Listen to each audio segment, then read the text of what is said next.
భద్రాద్రి కొత్తగూడెం జిల్లా పాల్వంచ పట్టణంలో పోలీసులు భారీ గంజాయి రవాణాను అడ్డుకున్నారు.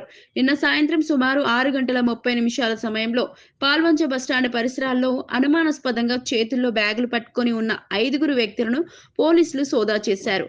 ఈ తనిఖీల్లో వారి వద్ద సుమారు 42 కిలోల గంజాయి బయటపడింది. వారిని అదుపులోకి తీసుకొని విచారించగా చెన్నై నుంచి భద్రాచలానికి వచ్చి అక్కడ శ్రీను అనే వ్యక్తి నుంచి తక్కువ ధరకు గంజాయి కొనుగోలు చేసి తిరిగి చెన్నైకి తరలిస్తున్నట్లు వెల్లడైంది. మధ్యలో జంగారెడ్డిగూడెం వెళ్లేందుకు పాల్వంచలో బస్సు కోసం వేచి ఉండగా పోలీసులు పట్టుకున్నారని తెలిపారు. ఈ గంజాయిని చెన్నైలో నరేందర్ అనే వ్యక్తికి అధిక ధరకు విక్రయిస్తున్నట్లు విచారణలో తేలింది.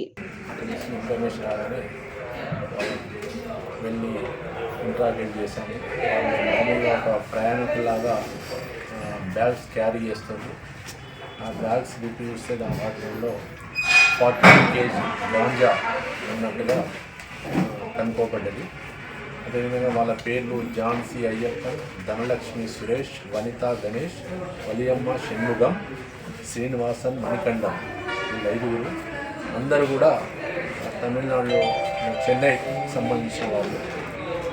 ఇంట్రాగేషన్లో వీళ్ళు చెప్పింది ఏంటంటే వీళ్ళకు శ్రీనివాస్ అనే ఒక వ్యక్తి పరిచయం అయ్యాడు. ఆ శ్రీనివాసు విజయవాడ ప్రాంతం వాడని చెప్పేసి వీళ్ళు చెప్తా ఉన్నారు.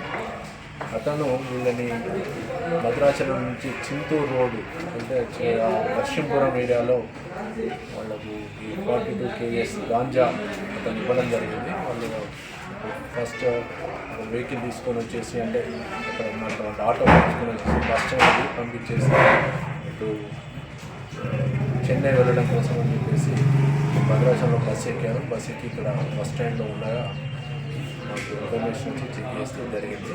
వీళ్ళు ఏంటంటే శ్రీనివాస్ అనే ఒక వ్యక్తి ఉన్నాడు ఇక్కడ చెన్నైలో. అతను తీసుకెళ్ళి అతనికి ఇస్తే నరేందర్ అనే వ్యక్తికి ఇస్తే ఆ నరేందర్ వీళ్ళకి డబ్బులు ఇస్తాడు. నరేందర్ తను అమ్ముకుంటాడని చెప్పేసి ఇక్కడ ఇచ్చినటువంటి వ్యక్తి పేరు శ్రీనివాసన్.